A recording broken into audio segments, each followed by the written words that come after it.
Before we start, I'd just like to explain for the record what the Ray and Ray case was, so that people who will view the transcript or read it will understand it. Ray and Ray was the name of a specialist firm on the American Stock Exchange, which had engaged in violative activities of the Exchange Act, and an administrative proceeding brought against them in which they eventually admitted the violations and were thrown out of the business, was the reason, or one of the reasons, for the special studies start. With that, I'd like to start back now on the panel, and before we go on to any new topic, would anybody like to add anything with respect to any of the morning topics? Irv, the whole question of market solutions versus regulatory solutions did in fact come up in the study in one important area. And it was an area and an issue which was never resolved by the special study, and indeed remains alive today and has not been resolved by any commission since. That is the question of the nature of the marketplace. Do you opt for a central market, which is a monopoly and regulated, or do you go for market diversity? In those days, it was the regional exchanges, the third market, and you let essentially the markets compete with each other. That occasioned a lot of discussions within the special study. And you can see in the report that ball is batted up and back across the table several times without any conclusion.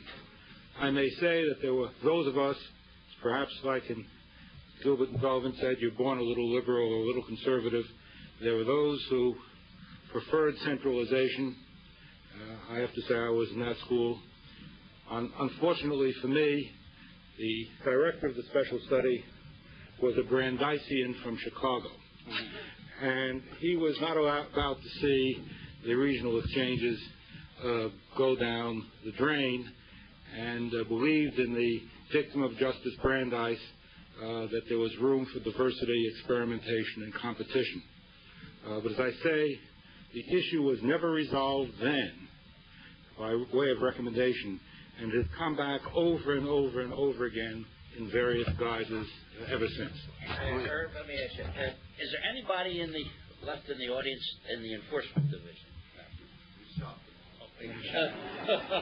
The reason I say that is because, and Irv, you're going to have to tell me, correct me, I could be way off base here, but my recollection is in the Ray and Ray case that the commission was so incensed when the case was presented that they exercised a law that I don't think had ever been exercised, where they suspended them immediately.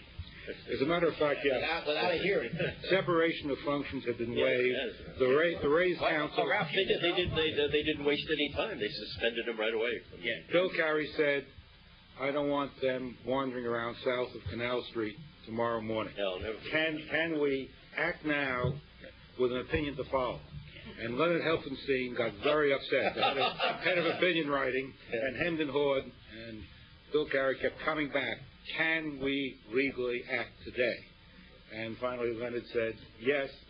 And when their counsel, this was immediately after the argument, got off the shuttle in Washington, got off the shuttle in New York, Milton Gould, the reporters were waiting for him and said, "What do you think about the commission's action suspending your clients this afternoon?" And Milton looked at them. He was a man of great composure and said, "They might have waited till I got back to my office." Has that ever been done to you? I don't think it's ever been done since. But that just shows you that what times sometimes dictate, when you think of what we're... But, you know, this gets into a whole, maybe an ancillary point, but it's a point I think I've heard you make, Irv, over the years, it seems to me. The Ray case was really the first case that really got into the heartland of the market. And, of course, that really opened up a whole... I think enforcement cases became much more significant, I think, beginning with that. I think you've made that point a number of times. I had that same issue, Stan, with the present chairman, who's not here now. When John Shadd called and told me that they were going to take action against Boski, And he said, you can't tell anybody. It's great that you're telling me. And so I called my people up and I said, look, 4 o'clock, I want an announcement out that Boski is suspended from the New York Stock Exchange. I don't want that guy coming on my floor tomorrow morning. So the announcement went out. 3 minutes later, his eminent lawyer, the chairman, calls me up and says, Bob, you're a smart guy. How the hell do you suspend a guy without due process? I says, do me a favor, sue me.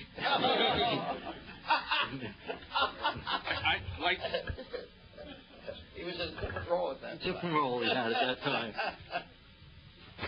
Well, Harvey's slowly converting, but we'll get there. Hopefully we'll be able to do summary suspensions so that we don't have to wait. But one small footnote on the auction market issue before I turn it back to Irv to get us back on agenda. If you haven't read Milton Cohen's piece on a modest proposal for the national market system in the George Washington Law Review, you haven't done all the reading you need to do about the national market system, because while it is less appreciated than Truth in Securities, it is just as insightful and will reward anyone's time. Okay, I try and be concise because we're running out of time, and I want to cover all of the topics we can. Very concise for the record, because I think it's sort of indicative of the trend of what was happening at the commission. We continue to refer to the Division of Trading and Markets. In effect, it was a minor recommendation, but it was the first recommendation of the special study to be implemented, because the division was called the Division of Trading and Exchanges before then, and it contained within it the regulatory end for exchanges and the NES and over-the-counter markets and the enforcement division, and subsequently they were separated into market regulation and the enforcement division. But that little step was an indication of the changes that were going to take place within the commission. Yeah, it emphasizes what Ralph just said. I'd like to address this to both Milton and Ralph.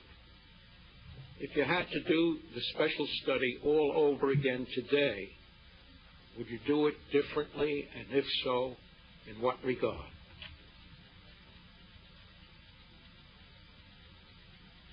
Well, I think you look at today's conditions the way we tried to look at conditions 40 years ago. And I can't tell you how I would do it differently, because I really don't know enough about what the problems are today. But I do know that I would start by looking over the situation first, trying to get my facts straight, and then proceeding. Thank you. Could I ask you to elaborate on one point there? Repeatedly, people have emphasized that one of the really brilliant aspects of the special study that gave it its oomph and its credibility was the factual information was gathered and presented in such a powerful fashion. You had subpoena power. You were authorized by the commission. How important was that? How did that play out? How did the fact-gathering work as a practical matter? And what was the significance of that? Because much of what the commission does today is sort of by notice and comment with formal papers coming in. We had the subpoena power, but we very rarely used it. It was always important to have it there so that it could be used. But we mostly relied on questionnaires, because that was a more economical way to gather more information than going one-on-one.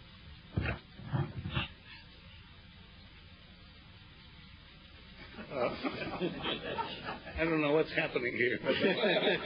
Oh, you're all right. I'm trying to get your words down. I see. Well, I think I said what I needed to say there, that the subpoena power was important to have, but it wasn't what we mainly relied on. By the same token, we might have held more hearings than we did.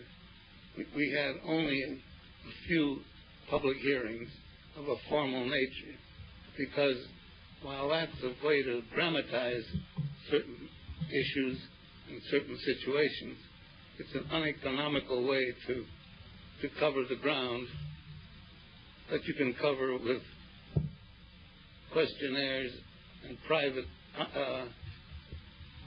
interviews, and that's what we did more of the time. If I can just add a footnote to that. In fact, I had at least 30 New York Stock Exchange specialists on the record. These were not public hearings. These were, in a sense, private interviews. But as Milton indicated, the subpoena power was there. They knew it, and each one did get a formal warning, as a matter of fact, before they testified.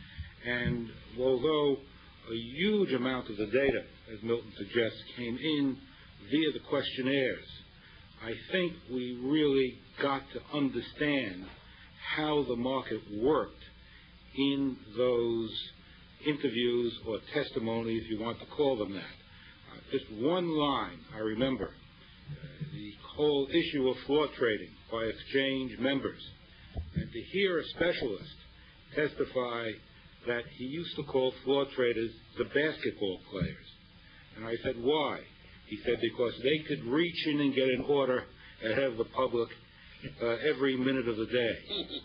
That was very vivid testimony, not reproducible, I think, in a questionnaire or by any other method except interview. Ralph, you had responsibility really for the administration of the study. Did you have enough money really to do it? Was the budget really sufficient? And also, while you're saying that or answering that, could you tell us how you maintained the morale of the staff that was working, as Stanley said, 12-hour days, 7 days a week, and where all the wives were coming in and crying that their husbands were not there to help raise their families? You should have heard my wife. I was going to say, including Ralph's wife. We did it the last Make sure you bring it up when you at this meeting today. I think it gets back to something that's been talked about before, and that is there was a great sense of public service. I mean, I think none of us, we were not well paid, and we worked, Stan said, abominable hours, but I think there was a spirit that we were really doing something for the public investment, and it was, to be very honest with you, a good deal of it was fun. I think we had a lot of fun in the tar paper shack without the air conditioning. So I think that was really the glue that held it together. But I would like to come back to the question, Irv, that you asked, Milton. You know, based on the facts that we then had, our knowledge of the markets, I think the basic areas of study for the special study made sense. I mean, they were right at the time. In retrospect, I think in the area of commission rates, I think we should have listened much more closely to our dear departed friend Walter Werner, because he argued very powerfully that we should recommend the abolition of the fixed rate. And I know I took the other side. Of course, I learned, well, when I became head of the Amex, I was, converted. Anyway, I was converted completely. But I think that's one thing where I think we missed the boat. And I think we should have had a recommendation that ultimately that's the direction in which we should go. Now, maybe under the circumstances of the time, that was too revolutionary. I don't know. But that's the one area I regret where we didn't take a stronger stand, because as all of you well know, that became a key change in the markets and had a dramatic impact on the market. You did raise, though, the question of volume discounts. We did. And secondly, I recall you raised the critical question: if you're going to have fixed rates and the commission is responsible for supervising them, how is it carrying out its duties? Yeah, we did. And that was the underpinning when Eugene and the rest of us undertook the program to create the record, which really forced the unfixing of the rates. The 1975 amendments were really just codifying what the staff and the commission had accomplished through the hearings that we held and the investigation of the fixed rates. It was you want to comment on it? Wait, first Gene and then Paul. Yeah. If you look at on this issue and related issues, what the study was all about, it essentially looked at the economic and financial distance between buyers and sellers. That's where 80% of the study's work went. That is, the odd lot dealer, the floor trader, the specialist, the market maker in the over-the-counter market, the distribution system between issuer and buyer. And then on the outside, the markup and the commissions being charged to the ultimate investor. That is 85% of what that special study is all about. The effect, as a matter of public policy, was to narrow that distance over the years. And I think it got narrowed by abolition of odd lot dealer, floor trader, tighter controls on specialist, proliferation of market makers, and obviously the unfixing of commissions. Narrow the economic distance between buyer and seller. In retrospect, although we tend to say within this room, gee, we unfixed commissions, and as Irv points out, and Norman, that wasn't done till 75, it was done essentially not by regulatory or legislative action. It was done by enormous pressures from the Justice Department, private lawsuits against investment company managers who said you weren't capturing it, it's fixed, but you're giving it away. Third, the regionals. Fourth, the third market. And fifth, the private lawsuits which were being brought. And the commission staff kept pushing and pushing. It took 9 years because the sense was we'll never get it through the commission. And the economic forces basically undercut it. My problem looking back on it now is now that everything got narrowed, partly because of the automation, and the economic and financial distance between buyer and seller is virtually zero, no one has asked, what are the implications of it? Is it a big deal that you have now very little distance and 1/100 of a point spread between buyer and seller? So what?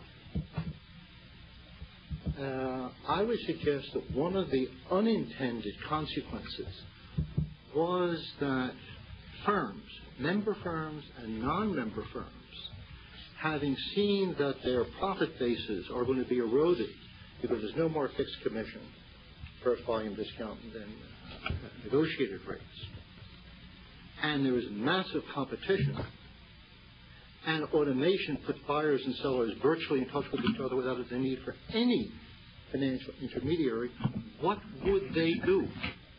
What, in fact, did they do? They went into 5 areas. 1, leveraging. Second, proprietary trading. 3rd, off-balance sheet transactions. 4th, derivatives. And 5, program trading as a way of making a decent living. That's what they do for a living. That is a direct effect of this narrowing of the distance between buyer and seller. That's what the member firms that I went to did when they saw that there was no more profit to be made from the traditional lines of business. And that subject, the new products, is something that I have a gnawing feeling is where this commission does not have the knowledge base, the new products that were the outcome of the narrowing of the economic distance between buyer and seller. And it's that area that we have, and I certainly have, very, very little expertise. Gene, you, as usual, tell a terrific story. But the fact is, as you recall, Merrill Lynch, at the time of the special study, was already pushing for public ownership. And it was clear that the conditions of the retail firms on Wall Street went much further than their traditional role. Second, the area to which they turned as commission rates disappeared was asset management and mutual funds. That's in your field, Dave. But in my field, they went into proprietary trading, Whitney Solomon Brothers and Goldman Sachs. And then when that became unprofitable because of volatility, they went into derivatives. Because it's A, off balance sheet, and a rolling loan gathers no loss. The $7 trillion in funds, Gene, if you look at the distribution, the participation of New York Stock Exchange member firms stems from the abolition of the commission rates. As you recall, Merrill Lynch wouldn't sell mutual funds to their clients while the commission rate still protected their profits. I would be the last one to argue that money management is not a huge business. It is not a business which I suspect that the commission staff has a gap between its knowledge of what goes on in money management and the street. My only point was there are products out there which are enormous, and the volume of program trading for example, using one example, might be 30 to 40% of the volume of the New York Stock Exchange. I don't think that there are 3 people in this room who could talk more than 30 seconds on the subject, even though it's 30 to 40% of the volume of the New York Stock Exchange. Bob? I think Eugene is right in what he says, but I think, Ralph, I don't think that the special study could have recommended the abolition of commission rates. I don't think we would have got that by Milt Cohen, right. And I feel relatively certain that Chairman Carey would have not endorsed that kind of a recommendation. I don't think we had enough. I don't think it was until the first day of the hearings, I remember very well. Was that in 75? When was that? No, that was much earlier. 68. 68. Yeah, I just gone to the exchange. They sent me back to the hearing, and I think the first Bishop was Bishop, and Gene questioned him, and he naturally, in his very kind way, got him to go right into the spider's web and then ripped them apart. Bob Bishop was, he was an EVP, basically in charge of operations at the exchange. But it was the second witness that Irv Pollack questioned, Mike Keeney, who was a floor broker on the Amex. He had 4 seats, and Irv had him with his personality. Irv got him, charmed him out of whatever he was supposed to say. And Mike, he said to Mike, well, how come you don't keep those commissions that you get on the 4 people you have on the floor? You seem to give away a lot of those commissions. And Mike was a real old Damon Runyon character, and he answered Irv, I remember this well, he said, what would I want to do with all that money? How rich do I want to be? I was sitting there, and I said, that's the end of commission rates. For a light touch, I met him in the pool in Arizona at one of the conventions, and I asked him what his profession was, and he told me about being on the floor of the Amex, and I said, tell me a little bit about how you make your money. And he told me essentially what you just testified, plus the fact that he was making so much money that he had 2 floor people that he doled out the orders to, and in those days paid them $60,000 apiece. So your story is right, and he was a lovely person. When he got off the stand, he asked me whether he had done well enough.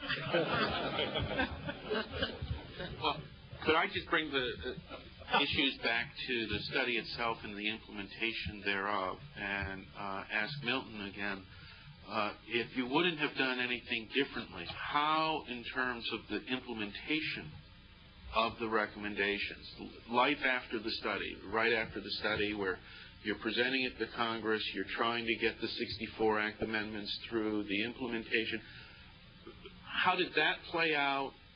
How did it work? What might you have done different in that context, or were you comfortable with how that worked? I can't think of anything I would do differently, because I can't quite remember what went through our minds then. Ralph, do you want to supplement the record? Well, I think, because I remained after the special study was finished.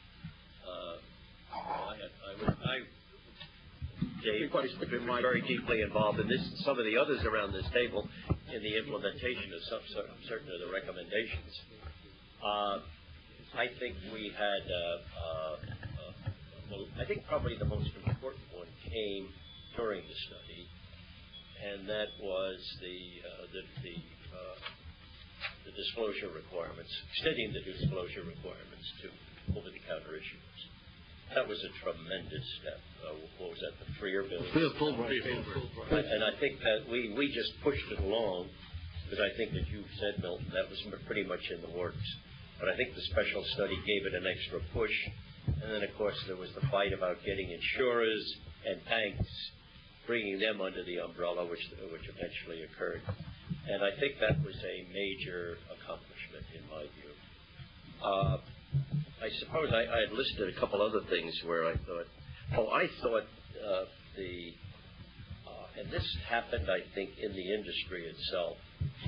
I think the emphasis that we put in chapters 2 and 3 on training, qualifications, supervision, I think that was a tremendously important step. It had ramifications later. Remember when things started to break apart again, and then all the firms started to hire compliance people, and Bob knows all about this because he was at the New York Stock Exchange at the time, and maybe he'd want to elaborate on it. But I think the whole setting up the whole supervisory compliance structure within firms, I think a lot of that is due to the special study. I mean, we emphasized that. The other,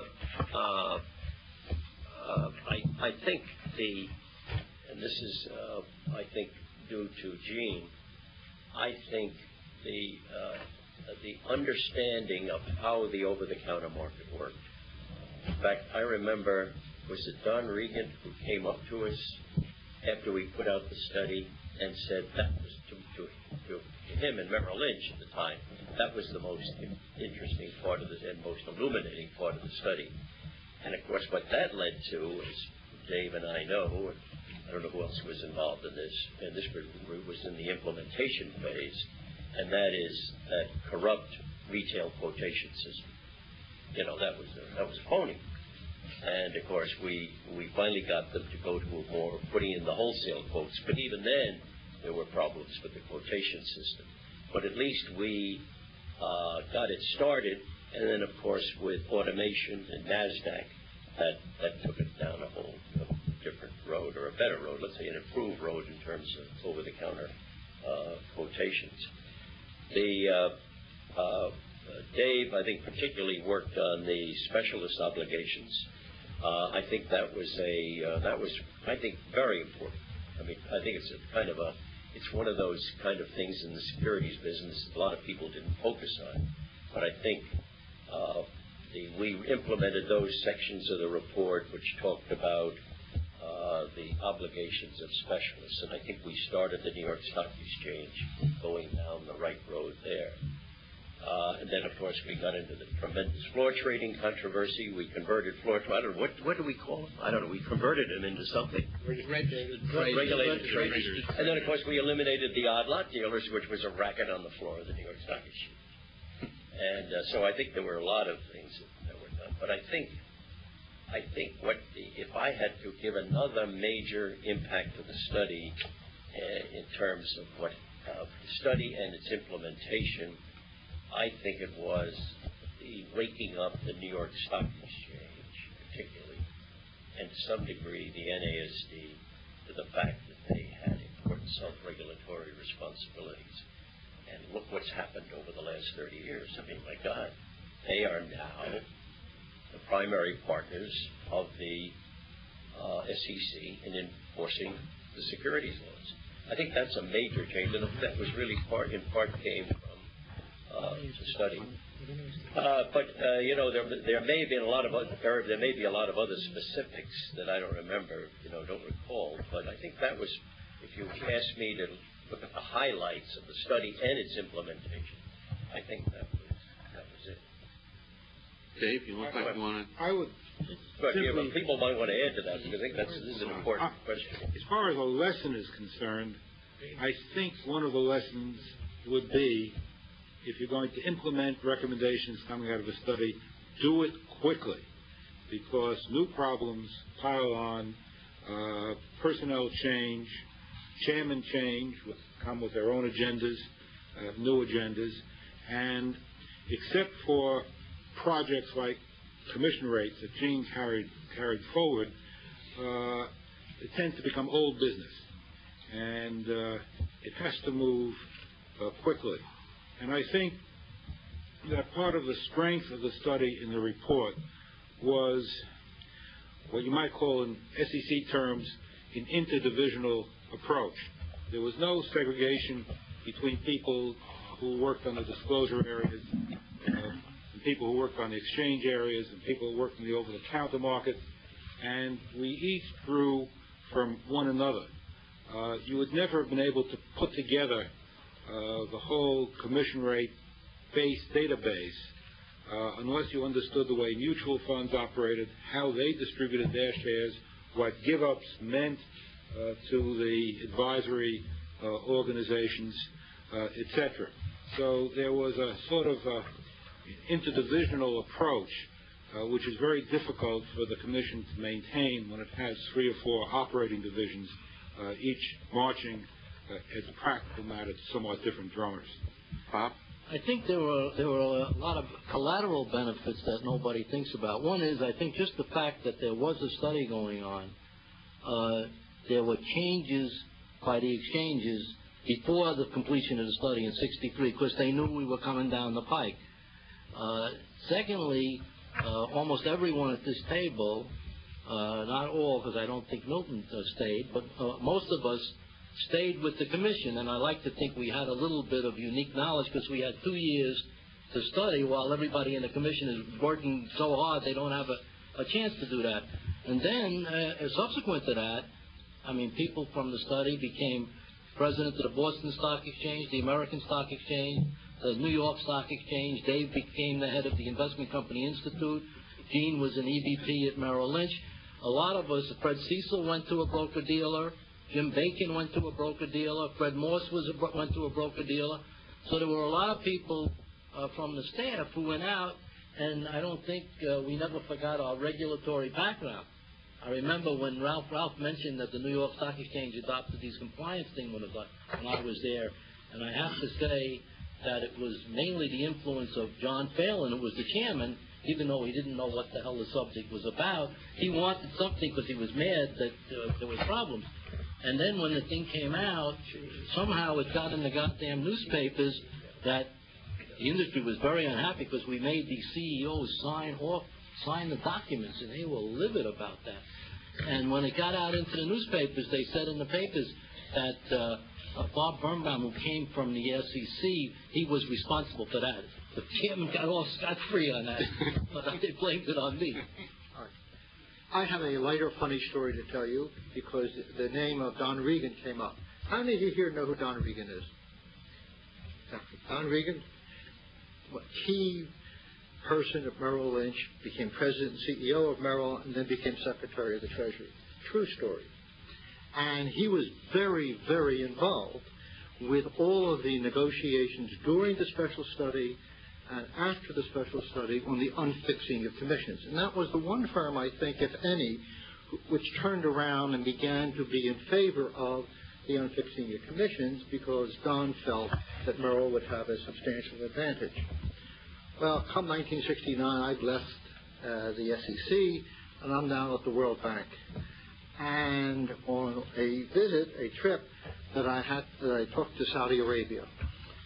I'm in Saudi Arabia, and I'm meeting with the governor of the Central Bank of Saudi Arabia. That's called SAMA. They have $190 billion from oil revenues, and they are managing their money. I'm there to negotiate a private placement on behalf of the World Bank from Saudi Arabia of $1 billion. So I'm meeting with him. He gets a phone call.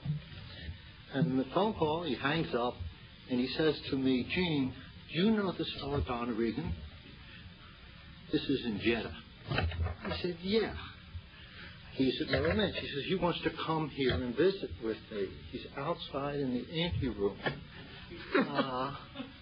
asking whether Merrill can manage some of the central bank reserves of SAMA, the Saudi Arabia Monetary Authority, the repository of the central bank reserves. I said, of course I know him. He's an old friend. He then says to me, are you Jewish? I said, yes. He says, tell you what we're going to do. You sit behind my desk. This is Saudi Arabia. He said, when he opens the door, let's watch his face, what happens when he sees you sitting there.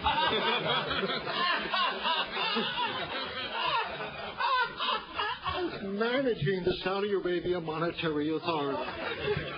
Well, Don opens the door, and he sees me sitting there. He thought, he almost fainted. He thought he was in a time warp. One of the things that happened that I think still goes on today, and I know it does, and this was really under Norm's regime when I was working for Norm at the Commission. After the study was over, you have to understand that the people at the Commission in those days, and I'm talking about the top people, the chief counsel, they had never once been to New York. They had never been to the New York Stock Exchange or the American Stock Exchange.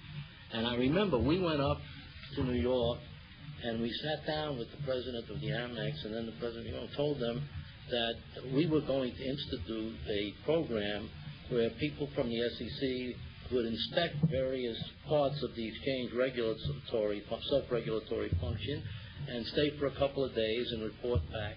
Well, I tell you, when we told that to Ted Etherington, the president of the Amex, he almost died. I mean, he couldn't believe that these young idiots were coming up to inspect the stock exchange.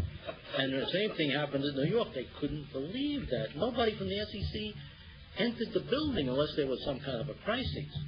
And I think today that program has benefits because it still goes on. I know from other exchanges where I've sat on the board, I know that the SEC shows up and does their job. So it's a completely different fund. Just to tell you, speaking about the NESD, in those days, the SEC had one person on staff, one, who had oversight of the NESD. That's all. One person.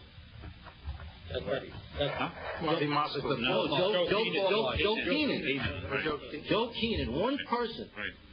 And that tells you something about, what is going on. And now the changes today, God knows how many people are looking at the NESD. But it was a different world. And we also got paid a lot, because I know working 7 days a week, 12 hours a day, as Stanley said, and I was making $5,000 a year in the special study, because I only had a wife and a kid already. They took pity on me, and they used to give me $20 a week in expense money, because it was very hard to get raises. You had to go through written amendments and all kinds of jobs. So they used to give me $20 cash to supplement my pay. So it was a different world. I think in honor of Freddie Moss, Gene has got to tell a story. The Morgan Stanley story? All right, I'll tell it. And we want the truth, Gene. We don't want it embellished on. Right. Okay. Gets better all the time. Fred would appreciate the story. Yes, he would. Yes, he would. Yes, he would. It was at the very beginning of the special study, and as most of us know, we went up to firms to interview them and ask them, as Dave suggests, what do you do for a living? What's going on here? And we went up, and as Bob said, not only nobody had ever been to the New York Stock Exchange or the American Stock Exchange, no one from the commission staff ever walked into Morgan Stanley. That was one firm that you just didn't go near. Morgan Stanley was a firm which didn't even permit another firm to be its co-underwriter. It did everything by itself. A very elegant and elitist firm, as it still is, in a little different name. So Fred and I were told that we have an audience, and we're permitted to go up. And Fred and I go up to Morgan Stanley, and we were very scared, very frightened. the meeting had been set up. It may have been either by Milton or Barney Woodside. I think Barney Woodside had set it up. No one had visited them since 1933 from the commission staff. And we walked into what, to me at the time, and perhaps even now, is the largest room I'd ever seen in my life. And it was a room like this size. And a man dressed in livery brings us up to the room. And red jacket, gold buttons, white braids across them, and dark pants and with a yellow stripe, and brings us into the room by a door. And even now I have difficulty telling the story, partly because Fred has died, and I'll never forget what happened. We walked into a room like that, and there's one person sitting in that corner, one in that corner, and one in that corner, and one in that corner, and we're in the middle of the room. And there's a man sitting at a bar desk with a gigantic portrait that you may have seen if you've been to Morgan Stanley, of J.P. Morgan. And he says to us, we're young, very young, and we're very scared, and he says to us, "Who are you?" And I said, "I'm Gene Rotberg." And Fred says, I said, "This is my colleague, Fred Moss, and I think a meeting has been set up for us to see you." And he pauses and says, "Yes." He said, "But who are you?" So I said, "Well, as you know, we're from the SEC," and I repeat it. He says, "Let me tell you what I mean." He said, "My name," I'll never forget this, he says, "My name is Perry Hall, managing partner, managing director, Morgan Stanley, Princeton." And he points way to the far end. He says, "Hudson Lemkow, partner, Morgan Stanley Syndicate Department." Then he points and says, "John Young, partner, Morgan Stanley Princeton." And then he pointed to a third person, I think John Petito, partner, Morgan Stanley Williams. And in 1910, he was captain of a football team.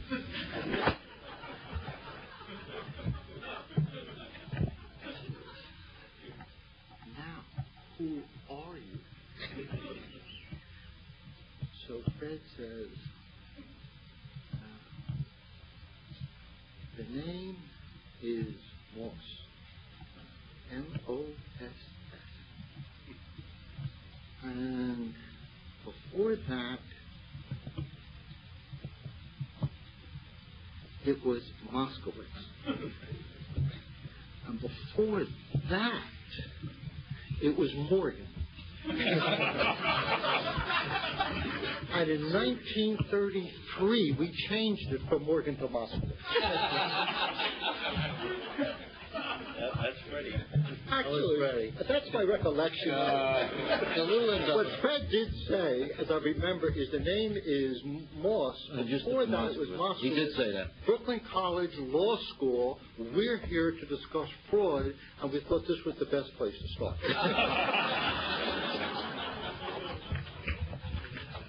That was a great story. Let me, as all of you... Fred. I mean, those of you who didn't know him, he was one of the most direct, straightforward, smart, ethical human beings you ever had a pleasure to work with. I mean, I shared an office with him for 7 years, and it was just a big loss. You know, you think you're going to just another person, but you live your early life with people you become very close to, and he was I was very close to him.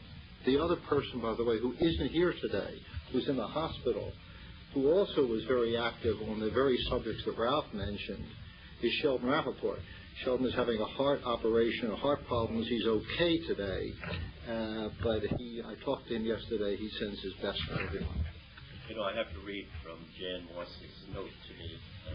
This describes her very much. She said, what a wonderful ride we, his family, had with that funny, and often outrageous man. That describes it. Yeah. Let me just start. First of all, I want to say I have the special study volumes right here. Unfortunately, we don't have a camera taking pictures of them, but just the group of reports here demonstrate what they accomplished in the year and a half, 2 years that the study took place. And I would recommend to anybody in the audience who wants to get a flavor of how even the markets today operate, this would be a Bible to start with. And I want to mention we have in the audience a gentleman whose name was mentioned here as the originator, or at least his dad was, of the third market, Donald Whedon. Why don't you just raise your hand so the audience can see. With that, I'd like to put to each of the panelists the question of what do you think was your major accomplishment, major recommendation? Is there something you would have done differently in carrying out your particular project in light of what we are facing today, particularly after the September 11th debacle? Why don't we start with you, Robert? Well, I think it's been said, actually, what Ralph said about, I think, bringing the reporting and the proxy and the insider trading provisions to the over-the-counter market was very significant. I think the start of the unfixing of commission rates, because it definitely was the start of it, the exposure of give-ups and the fact that there was no discounts or whatever, was very influential. The education of the SEC staff and people who stayed and people who were on the staff, besides the people on the study, I think there was a lot of interaction and everybody picked up a lot of knowledge. I think it made the commission a much more aggressive agency for a long time up to today, as I would say. And the fact a lot of people went in the industry was big. I think, though, when you look at the study, you have to think about, if you're certainly on the commission staff today, you have to think about what's different, today than then. And I think that probably the biggest things that stand out is the kind of, I remember in 1974 when I was at the Amex, we averaged 1 million shares a day. In New York, for the year, averaged 10 million shares a day. Today, they average over 1 billion. The volume, the way the public is in the marketplace today is much greater than in that period. So I think there's different responsibilities. The diversity of product is enormously significant, and I agree. I think it was Gene who said that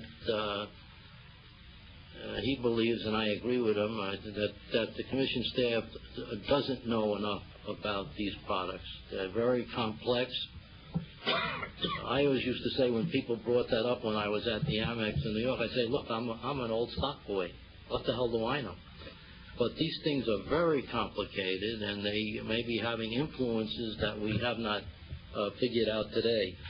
And the over-the-counter market is a completely different place than it was. I don't think when we did the study that the over-the-counter market was in any way competitive with the New York Stock Exchange. The New York Stock Exchange never thought about the over-the-counter market. It didn't mean anything to them. And today you have a very powerful over-the-counter market, which I think is competitive. That's one of the things Dave brought up, the question of whether centralization or diversity. While we used to talk about it a lot, I think the history of the commission from the beginning of time, certainly until the special study, and I don't know what goes on in the halls here today, but I guess still today, the commission has always been biased towards competition and not monopolistic tendencies. And I think if you look at the regional exchanges, and I learned a lot about being a lawyer because that was my first assignment on a study, was to do a history of the regional exchanges. I don't think I had passed the bar yet. And I worked on it. I'm sure it was a piece of garbage. And I handed it in. It was about yay thick. And I saw Milton Cohen in the hall. And I handed it to Milton. And he took the thing and went like this. Good job, Bob. So I figured out to be a good lawyer, you had to just, a lot of quantity would help, you know.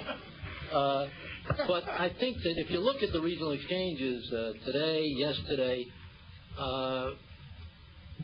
they've done a lot. I mean, without getting a lot of volume from New York. I mean, even some of the volume that they get really comes back to New York on trades that are done from the regionals back to New York. So you don't even know how much they're taking out of New York. But back in those days, the Midwest Stock Exchange, which today is the Chicago Stock Exchange, they developed a completely different back office system, which was adopted by everybody. The Pacific Coast Stock Exchange developed net clearing, which was very significant in the back office process. The development of the exchange-traded funds by the American Stock Exchange, the development of options by the Chicago Board Options Exchange. Very, very significant developments. New York was nowhere to be seen on any of these things. So I think, while you could say maybe if you didn't have the regionals today, the NASD could take all that over because today they're a real force, and maybe that's true. It's hard to look at the regional exchanges, and we couldn't find it in those days to see in the SEC's administration of the unlisted trading privileges in 12F2, we could never see any damage that was being done to the securities market by the fact that the regional exchanges were allowed to trade all these securities listed on New York and the Amex on unlisted trading privileges. And I think today it's also the same. It's hard to see the harm. So I think the policy was right, and I think it's still right today, that the more competition you can provide, because if you go back in history, my friends at New York won't like me to say this, but there were times in the 40s and in the 50s where the New York Stock Exchange tried to put the regional stock exchange out of business, period. And so I think it's better to have the competition. So I think that argument of centralization of diversity, I think that's been decided. I don't think they should keep arguing. So that's about it. Well, first of all, on a personal level, I would subscribe to, I would agree totally with what Stanley said earlier. It was a marvelous experience. It was a tremendously important experience for me to learn something about the markets, and this is basically what I've been doing ever since. I think we all had enormous respect for Chairman Carey and for Milton and Ralph. And Milton was a hard taskmaster.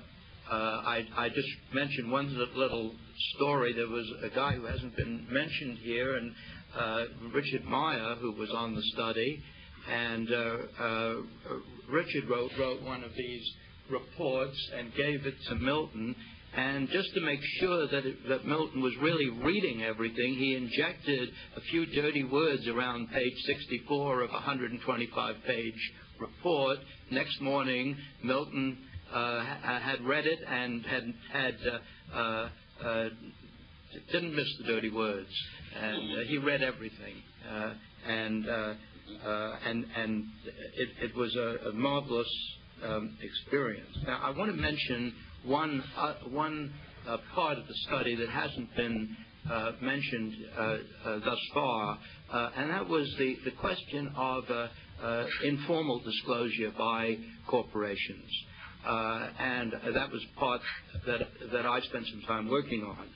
And the role of analysts, the role of public relations counsel in the disclosure area.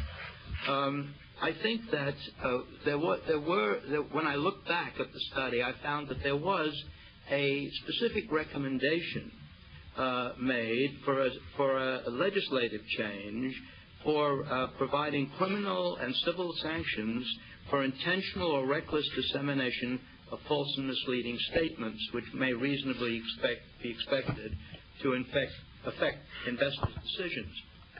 I think that one of the things that we certainly could not predict was the development of Rule 10b-5 over those years since then. We have to remember that this was before affiliated Utes. It was before the Texas Gulf case and all the other Supreme Court and other decisions that have developed this huge body of law under 10b-5. 10b-5 was fairly rudimentary then. And looking back, I see that this recommendation was never adopted, and it didn't have to be. Probably the development of the law through the SEC and through enforcement, and also through judicial decisions and private lawsuits, has certainly accomplished the goal of that recommendation. On the activities of analysts, that of course is something, and the relationship between issuers and analysts, that was something that was dealt with in some detail in the special study. But that probably, if going back and saying, well, what might have been done differently, perhaps that might have been implemented. A reform of that of giving analysts favorable treatment and so on. That might have been done a little more attention might have been paid to it. When we come to other things that were brought out in the special study of what was happening in the markets, insider trading, and then I go back to 10b-5. We discovered that the business editor of Time magazine was regularly scalping, buying stock with a group of people, putting out an article about the company, and then immediately selling stock at a profit. Well, we all know that later on it happened at the Wall Street Journal and led to a successful criminal prosecution of the people. It seems curious at this time, in 2001, that this is all in the study. It's all in there in great detail, but the commission at that time, perhaps because what 10b-5 meant was so unclear at the time, never took any action about that kind of activity. So a lot of what today it's clearly a criminal offense, and it's the misappropriation theory hadn't even been thought of at that time. So the special study played a part, but so did the development of the very dynamic development of the law, particularly Rule 10b-5, which was just beginning in the early 60s.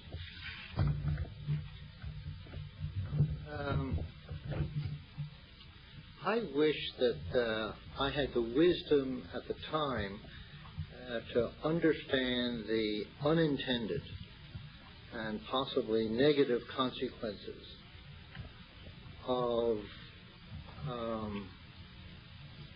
two subjects. One, the driving aspect of the need for liquidity, which was the underpinning for much of the special study. It will do anything to increase liquidity, and the implications of that, I just didn't think about it in terms of would it increase volatility, would it increase speculation. To this day, that still troubles me. I just didn't have and do not now have the handle on that. It used to be a truism, a positive truism. I don't think it is. Second was something I mentioned before, the implications of narrowing the economic distance between a buyer and a seller. In the world of globalization and institutionalization, what that did to the securities industry and what it is now doing to it. I didn't think about it. It was just cheap. It's cheaper for the consumer, therefore it must be good. I just even now don't have a handle on it. I wish I had the wisdom to have thought about it then. That then therefore brings me to where I am today, which is a plea. And my plea, of course, as you can imagine, is that there be another special study, and that it be directed to subjects such as those and the kinds of products that are proliferating.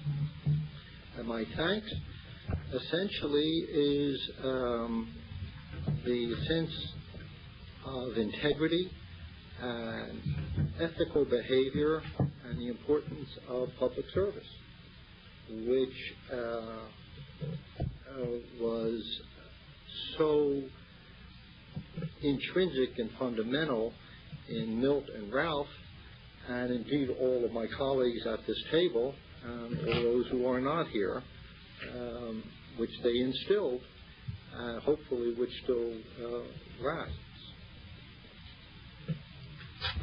I have to say, Gene, I didn't come to the SEC because of public service. I came because I was desperate to make a living for my wife and kid, and I would have gone to work for a lot of people if they offered me a job. I wasn't thinking about public service. That was a byproduct. I was lucky. No, Register, you're the only one here who's an economist. It might be helpful if you could give us an indication of how economic analysis fit into a special study. You would have suggested maybe be done differently today. Well, data that we're looking at is so different today from those days, and it's and the products that are being dealt with are so much more complex. It's complex to the point where many of the traders who are trading these products don't understand them, and I think it's important for everyone, the regulators, self-regulators, to be aware of these risks and to understand these products as much as possible, and to see that the firms understand these products that they're trading. I think it's also in light of what happened on September 11th, it just underscores the importance of clearing mechanisms, especially with problems that took place in the government bond market, which was thrown out of kilter for many days. These are sort of nuts and bolts things that aren't as glamorous as some of the other issues, but they're fundamental, and if they break down, everything will break down around it. And what also, and the importance of redundancy in systems, and the ability to have disaster recovery for these markets. I understand one important, not Cantor, but one important source of government bond information was without any kind of backup, and that was undone in the World Trade Center. So these are the markets have changed enormously, and I don't know if and it's going to take a very sophisticated and detailed study, for anyone to look at these and to bring everyone up to speed. But I think it's an urgent requirement. I got to tell you one, I think, amusing story. Everybody remember gin taken? Sure. We used to send out every day. There was a Jewish deli on Pennsylvania Avenue. What was his name? Barney. And every day we would send out, and it used to drive me nuts because Bacon would order his corned beef sandwich on white bread with mayonnaise. You remember that? You guys don't remember. All right. But that was just By the way, Stan, I spoke to Jim Bacon recently, and he thinks the reason he wasn't invited here today because he wasn't Jewish. I told him Ralph Saul is on the panel. What the hell are you talking about? Well, let me tell you what I think happened here, which I think what we did is that we had a redistribution of power, which started, I think, with the special study. It went away from Wall Street down here to Washington. The commission was always a secondary player up until that time. Wall Street was run by the people, the Morgan Stanleys, the Keith Funstons, in an elitist group, and they treated the SEC like it was some secondary organization. And what you had is, the Cohens and the Mosses and the Grassos, who then came into power. And the SEC, I think for the first time, not for the first time, but I guess right after the big crash, they had a big say. But starting with the special study, it was the emergence of the SEC as the power broker. Everybody looked to it. It became a dynamic organization. It did control things. Everybody looked to the SEC. We had Irv with his enforcement program that was driving things. And so it really started this redistribution of power, which at this stage in our lives, that we now see another change that's taking place, because market forces now are coming into play, which is cutting back on the SEC's power, and in many instances now, a lot of the things that are taking place in the market are in effect drowning the SEC. The SEC doesn't have in other words, things are happening so fast that we can't rely on the SEC to solve all our problems, and the market is solving the problems. So this change in power, this balance, which the special study started with the tip going to Washington from Wall Street, is now evening up and going the other way because of these tremendous time frames that the bureaucracy needs to react when it and the market can't facilitate that. And so you are now seeing another redistribution of power. Where it's going to end, I don't know. I think I end almost where I started, with Barney Woodside's memorandum, which pointed to the problems of internal fragmentation at the Commission. The division of labor between the operating divisions allows problems to drop on the floor and not get the attention they deserve. Gene's cure is another special study, and perhaps that's the way it has to be done. Now, the one study recommendation which has been alluded to, which in effect was a failure, was the recommendation that led to the creation of the Office of Policy Planning, then changed to the Office of Policy Research, and then somehow disappeared. I would suggest that had the study perhaps been more forceful with respect to the institutional failures of the Commission, which may have been impossible, but the institutional failures of the Commission, which led it to lose touch with distribution of securities, which led it to be divorced from regulation of the markets. Had the special study focused on those issues and been in a position to more successfully urge the creation of something on a permanent basis, like the Office of Policy Research, then years later, Al Summer, when he went to the White House to tell the White House that the Commission had no interest whatsoever in the regulation of futures, he might have been positioned to give a much better answer to the White House. And perhaps a number of the problems that Gene has talked about would have been opened earlier. With all due respect to Stanley, who stepped into the breach, I always thought there was something of an anomaly to have the enforcement division of the Commission to be in the position of having to make up substantive law. Where the substantive law really should stem from the operating divisions. As Norm talked about, the whole issue of financial public relations, etc. To the extent that was dealt with by Stanley. It wasn't part of an institutional built-in program.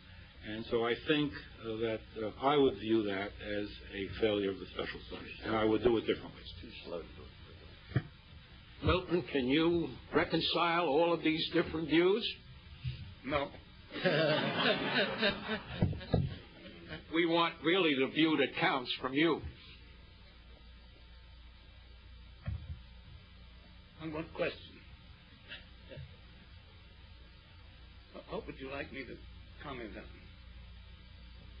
I think if you could suggest what a special study today might do in a general fashion. I understand you're not as familiar with all of the different developments that have taken place, but you had shown such wise wisdom when you did the special study, because you started from scratch there, really, with little background to go on, and you were able to design with Ralph a number of projects which hit the most important parts that the Commission didn't really have the background knowledge of and which it had to address its attention to. And you were able to come up with conclusions and recommendations which, if you read them today, are still very meaningful. And some of them that weren't implemented, you now see should have been implemented. Is there something that you can go back to and reflect upon and suggest that if you were today called to be the director of a special study, you would try to do, maybe by selecting people to do it, or by suggesting topics that might be considered, or some general approach that an agency like the Commission could use to get a better handle on what its issues and problems are today? Some years after the special study, Congress authorized a new special study that Sporkin recommended. I forget on what occasion, but he said there's need for another special study, and he testified at Congress, and they went along with him, and they authorized a new special study. And I took this seriously enough so that, I forget what year this was, but some years after the end of the 1963 study, I wrote an article which is published, I think, in the Business Lawyer, entitled, "What Should a New Special Study Study?" And as of that date, I tried to answer the question. I haven't looked back at that article. I don't know whether I'd answer it the same way today, but I do know that you have to rethink that question each time the opportunity comes along. And right now, there is no need for answering it, so I just can't help you. Following up on what Milton said, and I think I'm going to quote Irving.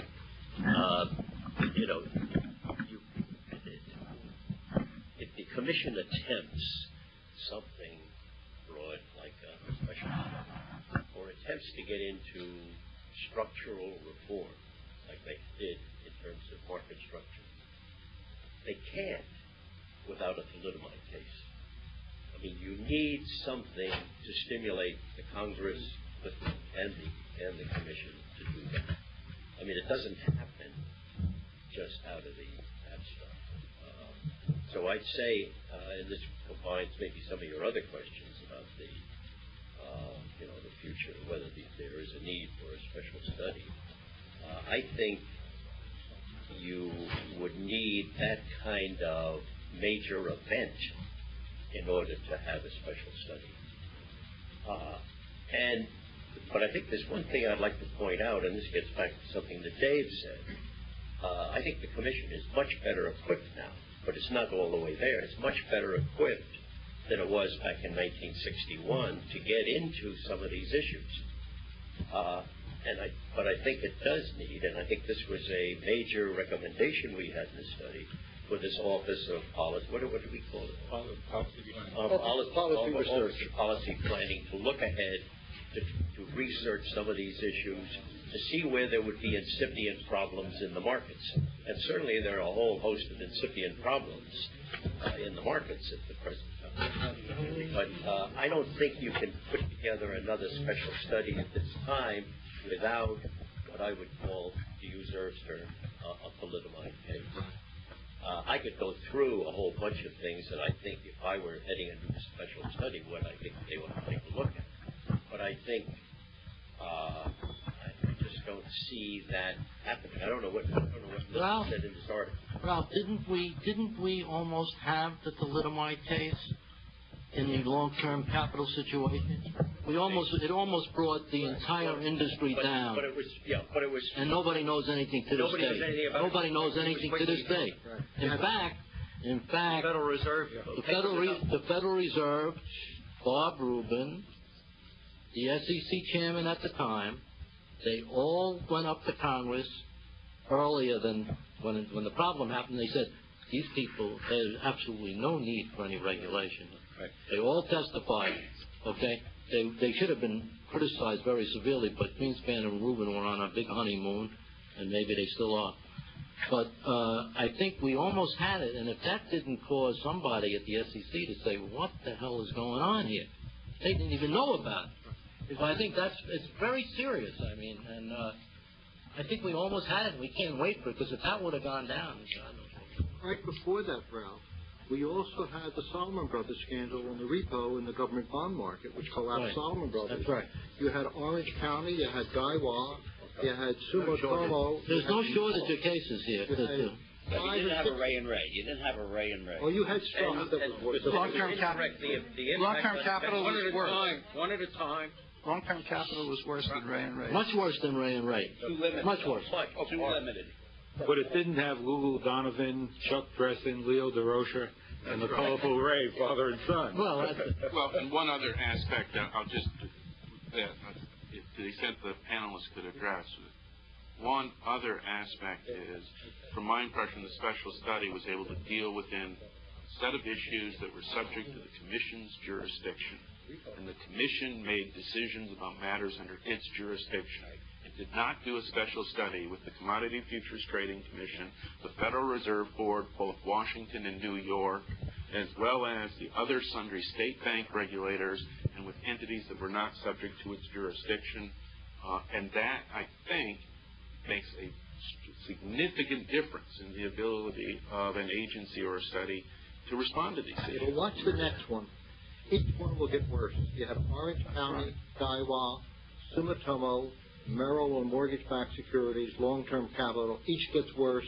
Each are basically looked upon as political issues which the Fed can take care of by making money available and opening up their window to banks.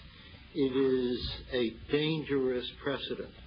Far better before the next one to find out what people do for a living with their new products, how is it leveraged, and what are the potentials for harm in a managerial sense in the securities industry. I agree with Ralph. You probably need to have something visible at the time. But we've had 5 or 6 already. My guess is we'll have others. Mm-hmm. The problem is, Gene, the timing. You don't have 2 years anymore. Time frames are so short now. It's too short and that's one of the great things with a special study. You have the time. You don't have that time anymore. A couple of observations, and one is that it would be more difficult today because the industry is so much larger. What the repeal of Glass-Steagall did was to diversify the regulatory jurisdiction, and now you've got to deal not only with the investment companies and Wall Street, but you've also got to deal with the banks and maybe even the savings and loans and God knows what else. You also have unregulated offshore hedge funds, which also play into this. One other point can I add to that? When we were working in this area, the constituencies that we had to worry about or think about were the exchanges, the NASD, the regional exchanges, the institutions, including mutual funds. I don't remember anybody worrying about what will the public think about this. They were such minor players. Now, with everybody involved in the stock market, they become a constituency which does not want so easily a major investigation of their industry. The public calls it their industry. That did not exist 40 years ago. I think that you really need a thalidomide case for the public to be energized. Just a couple of things. The question originally is what's different, and I think Bob and Gene have pointed out what's different. More tremendous volume, the over-the-counter market, diversity of products, complexity of the market, and so on. But there's a lot of things, from my point of view, being back at the commission, that is the same. That you would be surprised how much is the same. That the elimination of the minimum commission rate and the resurgence of things which are the functional equivalent of the minimum commission rate, which now gets called posted rates, and it's 5.5 cents a share, and that's it, and that's best execution. Now there were give-ups, and now they're called step-outs, but they're functionally the same thing. We used to worry about interpositioning, and now you have introducing brokers, and they're functionally the same thing. You used to have reciprocal business, now it's payment for order flow. And so as different as the market is, when you get to the core of it and you try to analyze it from the point of view of the staff and the commission now, there are a lot of things that we learned in the study that are important to dealing with the new market and the complexities of today. Another thing that strikes me is the degree to which we operated cross-division. And I was in the general counsel's office, and then I wasn't in corp. Then I was in the division of corporate regulation.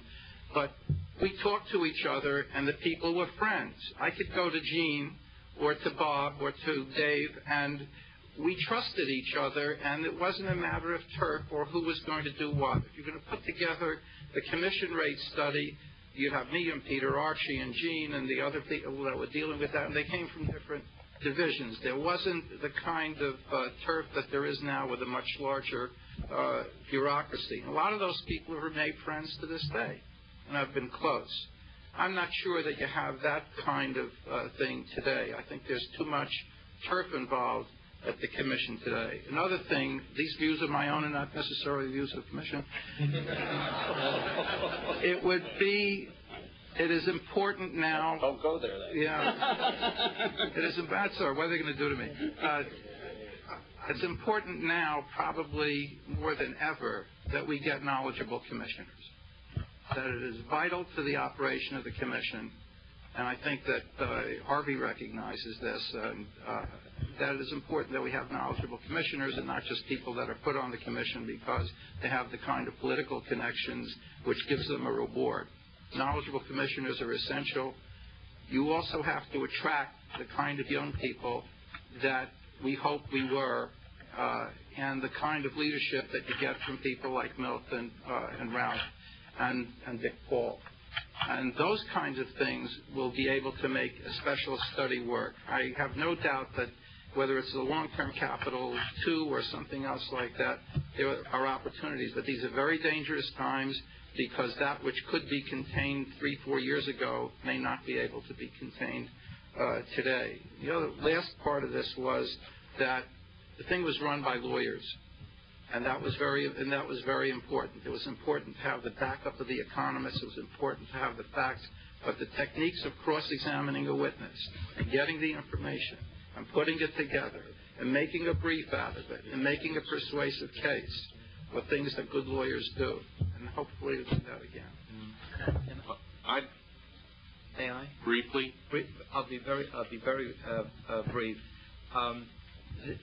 I think when it's been said a couple of times here that how relevant the special study is today, and I think in many ways it is, but that's a two-edged thing, because when we look at, if you look, say, at the Chapter 4, the hot issue chapter, and we know that a year or two ago we had the same kind of problem. A lot of that stuff is still coming out. It indicates that the special study was not successful. As I remember, the only legislative recommendation was that we increase the 40-day period for the prospectus for 90 days for IPOs. That's the whole thing. I think that in that respect, the special study may have been too timid. Ralph mentioned self-regulation. I agree that there were some changes, and one of the principal reasons, one of the first things that was said here, was the Ray and Ray case and the Amex, the absolute collapse of self-regulation at the Amex. Well, unfortunately, the study ended up saying we believe in self-regulation. Despite that, we've seen, I can think of 3 major collapses of self-regulation since the special study. One of them occurring only about 7 or 8 years later. That was the back office scandal. 2 collapses, one at the NASD and one at the stock exchange during the 1990s. And despite the fact that the Commission had greater powers, which were to some extent a result of the special studies recommendations, that problem apparently hasn't been solved. I don't know how to solve it, but self-regulation is clearly, maybe it's the only thing we can think of to how to regulate the markets, but it's flawed because every now and then, like somebody with an illness, they suddenly have a relapse. So I don't think we should be totally self-congratulatory about the special study. It did great things, and it was a great experience for us. And it did transform the Commission, and I agree with all of those things, but there's a negative side to it, too, and I just wanted to at least bring that out. I think, Norman, you're overstating the case against self-regulation. I think the fact that the NASD had a 21A problem with the SEC doesn't mean that the NASD self-regulatory operation completely failed. In fact, I was on the board of NASD regulation after that SEC action, and I can tell you that the NASD has some extremely competent people in self-regulation. I mean, really very good people. I was very impressed by their staff, and they're as dedicated as anybody. And I think the fact that New York had the problem, I think you're talking about the brokers on the floor. Right. I mean, the fact that you're doing it, we all recognize you were running self-regulation at the Amex with Ralph and I. That's why I know about it. We all recognize that we could be working our hearts out and doing everything we thought was possible in self-regulation, and you still might have a problem. That doesn't mean there's a failure of self-regulation. Okay, on that debate. Could I end with a story here, at least my participation? We go back into the 19th century, and there's a peer in the House of Commons who's arguing very, very strenuously for electoral reform, spreading the vote to a whole new group of people. And he's a very young, avid peer. And he argues with this old Colonel Flip in the House of Lords. And he goes on, the young peer, about the need for reform. Finally, the Colonel Flip stirs himself up and says, Reform? Aren't things bad enough? On that note, I think it's time for Alan Levin.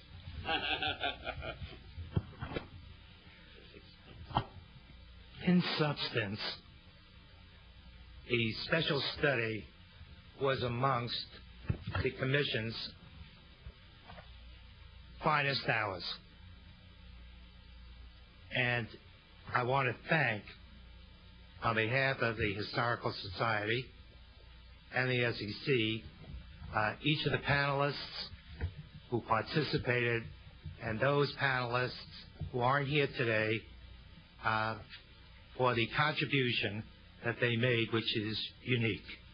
Our next oral history roundtable, to be co-sponsored by the Society and the SEC, will be on integration. And that will be at a time and a date to be scheduled. At this time, I want to thank everybody for attending, and we stand adjourned.